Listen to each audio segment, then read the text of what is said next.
Ito na guys, nasa taas tayo ng bangka. Parang nasa laot din tayo.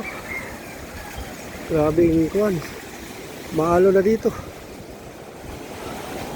Lakas na ng kimbot ng kuwan. Nasa yung bangka.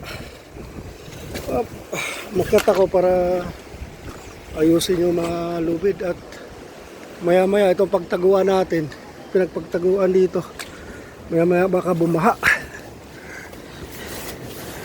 dito kasi galing ang baha. Is na itago na natin.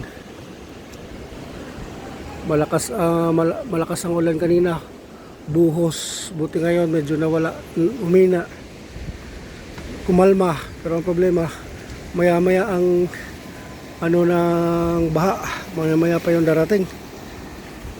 Sana naman wag bumaha. Ayun, dito tayo ngayon sa bangka.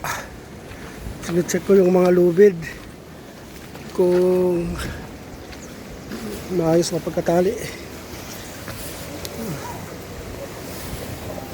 Yan, dalawa tali dyan sa gilid, isa doon sa may hinukay naming kuhan sa semento. Hinukay namin at sinemento doon. Ginawa namin kuhan ang kurahe. Tapos tag-isa doon sa likod. Nakahukay din yun, nakasemento din yun ng ang lalim 1 metro. Kulang-kulang. At saka doon sa gilid tinali na.